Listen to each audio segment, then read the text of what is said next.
That drop is the Education Development Trust Fund Board (EDTF). From the moment a child sits down to a nutritious meal to the day a scientist steps into a brand new laboratory, EDTF is there, turning challenges into opportunities. 5,000 meals served daily in our model boarding secondary schools. Biological sciences laboratory equipment delivered to Niger Delta University. 1,000 teachers and school leaders trained with the British Council. Special education teachers graduating from Ignatius Ajuru University under EDTF. Scholarship research grants fueling innovation in our state-owned tertiary institutions. TVET, science labs, water facilities, culinary kitchens, and clinical labs springing up across Bielsa. Vocational scaffolding trainings and a computer-based testing center at UAT Tororua. These are not just projects, they are ripples that spread across classrooms,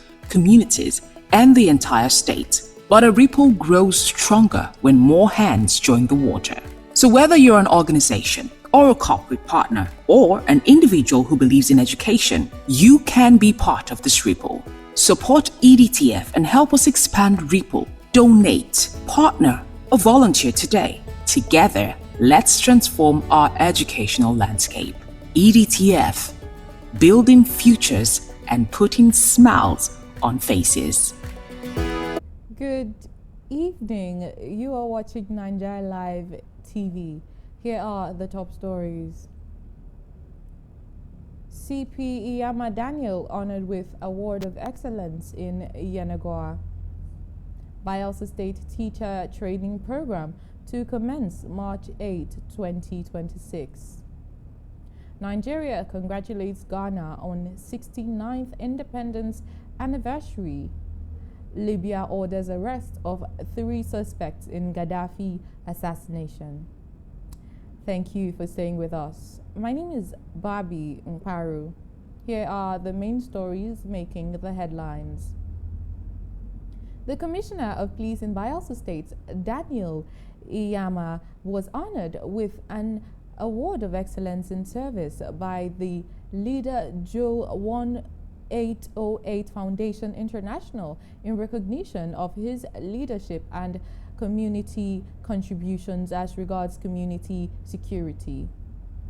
The ceremony, which was held at Bielsa State Police Headquarters in Yenagoa, featured the presentation of the award certificate and brief remarks from the police commissioner, who expressed appreciation for the recognition and reaffirmed the command's dedication to protecting lives and properties across Bielsa State.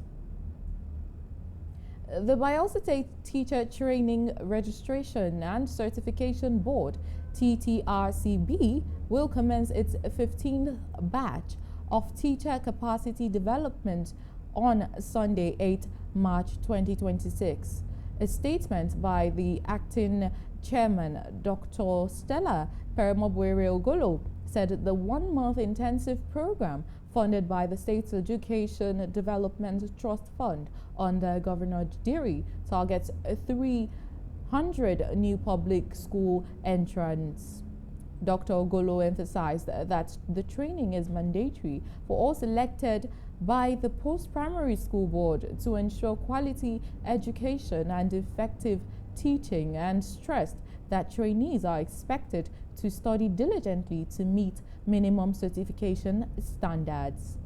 The statement notes that the program will feature professors and academic doctors from 10 recognized higher institutions covering 8 subjects, including English, basic mathematics, basic science, general studies, school records, principles and practice of education, school administration, as well as basic psychology. It further states that arrival and registration will take place on Sunday, 8 March at 1 p.m. with the ongoing ceremony on Monday at 11 a.m. rather, at the University of Africa Bolorua campus in Sagbama local government area of Bielsa State. Trainees must bring original and photocopies of academic certificates, appointment letters, birth certificates, and personal effects, and non-attendance will equally attract sanctions. Dr. Ogolo noted that awards will be presented to the 3 overall best trainees and the 3 top performers in each subject from the previous batch. The Federal High Court in Abuja has granted bail to former Attorney General of the Federation, Abubakar Malami, his wife, and their son in connection with a 9 billion naira money laundering case before the Economic and Financial Crimes Commission (EFCC). The 3 defendants facing a 16-count charge of alleged money laundering were granted bail of 200 million naira each, with 2 sureties in like sum. Justice Joyce Abdul-Malik ruled that one surety must deposit title documents of landed properties in Matama or Asokoro, while the defendants are required to deposit their international passports with the court registrar. The EFCC told the court that it did not oppose the bail application, but requested conditions to ensure the defendants' appearance at trial. Pending the fulfillment of bail conditions, the trio remains in the custody of the Nigerian Correctional Service as the court adjourned the case to March 16, 2026. Katsina State Governor Malam Diko Rada has congratulated Ibrahim Masari on his appointment as a special advisor on political affairs to the President of the Federal Republic of Nigeria, President Bola Ahmed Tinubu. In a statement, Governor Rada described the elevation as a recognition of Masari's dedication, competence, and political acumen, noting that the appointment reflects the president's confidence in the Katsina-born politician. Nigeria has congratulated Ghana on its 69th independence anniversary, reaffirming the strong diplomatic and cultural ties between the 2 nations, Nigeria and Ghana. Minister of Foreign Affairs, Ambassador Yusuf Tuga, conveyed the message in a statement to his Ghanaian counterpart.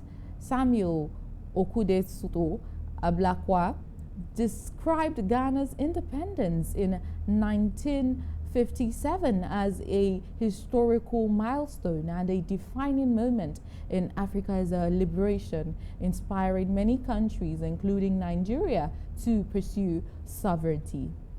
He highlighted Ghana's enduring contributions to democracy, regional integration, and peaceful development across the continent, and affirms Nigeria's commitment to strengthening bilateral relations through expanded economic cooperation, diplomatic engagement, and cultural exchanges.